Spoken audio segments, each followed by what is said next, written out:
Hello बच्चों, let's read this question. The question says Raju borrow rupees 15,000 from Mahesh at the rate of 15% per annum under simple interest for 3 years.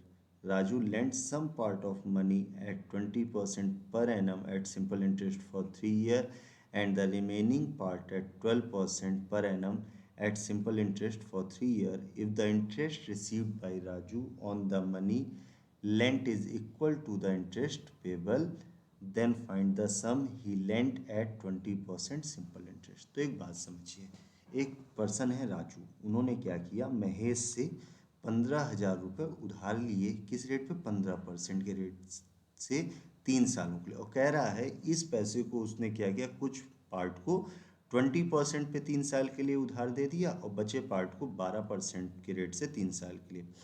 आगे कहता है कि राजू को जो interest आया वो उतना इंटरेस्ट आया जो उसको महेश को देना था। ठीक है, कह रहा है 20% पे कितनी राशि उधार दी गई। तो देखो, सबसे पहले यहाँ पे जो कॉन्सेप्ट हम यूज़ करेंगे वो यूज़ करेंगे simple interest is equal to this is PRT/100, ये वाला कॉन्सेप्ट। तो सबसे पहले कि उसने राजू को कितना, महेश को कितना देना था इंटरेस्ट, तो ये निकाल देते हैं हम लोग। तो सबसे पहला केस यहाँ पे हो जाएगा कि SI is equal to principal कितना था 15,000, रेट कितना था यहाँ पे 15% और टाइम था 3/100। ठीक है, अब यहाँ से इसको सॉल्व कर लेते हैं। ठीक है, तो जब इनको मल्टीप्लाई करेंगे तो ये हमारा निकल के आ जाएगा ₹6750 आ जाएगा। इसका मतलब जो महेश को वापस उसको ब्याज देना था वो 6,750 रुपये, और इतना ही कुल मिलाकर उसको भी उधार से ब्याज मिला है। तो अब एक बात समझो, यहाँ पे आगे कहता है कि 15,000 में से कुछ दिया था, तो यहाँ पे हम एज्यूम कर लेते हैं। सबसे पहले तो हम यहाँ से कह सकते हैं कि let Raju lent X rupees X at 20% per annum and remaining कितना होगा, टोटल 15,000 में से X चला गया तो कितना बचा, ठीक है, एट 12% पर annum। ठीक है, अब देखो यहाँ पे जो उसको ये 6,750 रुपये वापस आएंगे, उसको दो जगह से आएंगे, कुछ यहाँ से आएगा X से और कुछ यहाँ से आएगा। तो यहाँ से इसको हम कुछ ऐसे लिख सकते हैं, SI1 प्लस SI2 लिख सकते हैं, और कुल मिला कितना 6,750।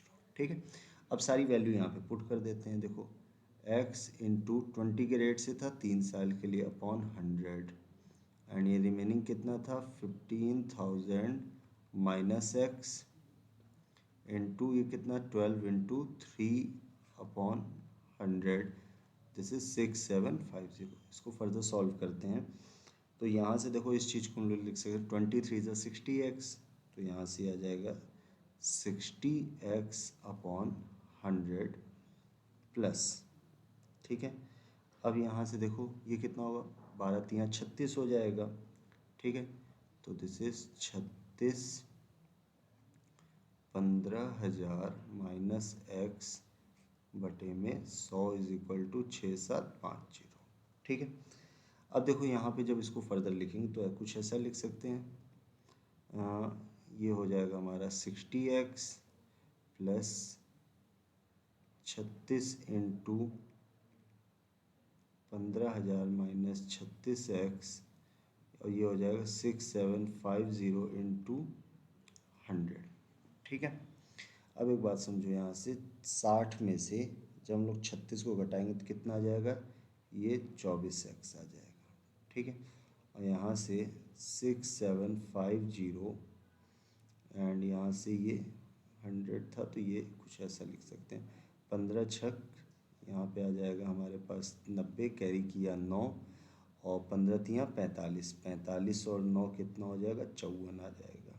ठीक है, और ये 3 0 एज इट इज़ लगा दे, 1 2 3।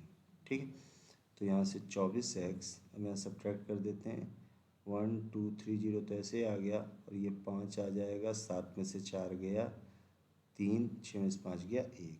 ठीक है, अब यहाँ से जब x की वैल्यू निकालेंगे तो 135,000/24।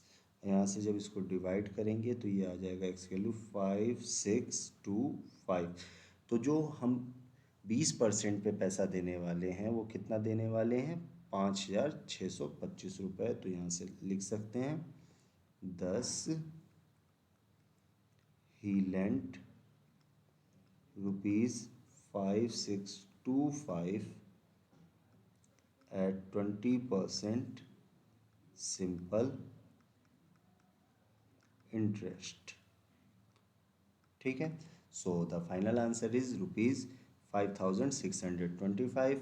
Hope you understood it well. Best of luck.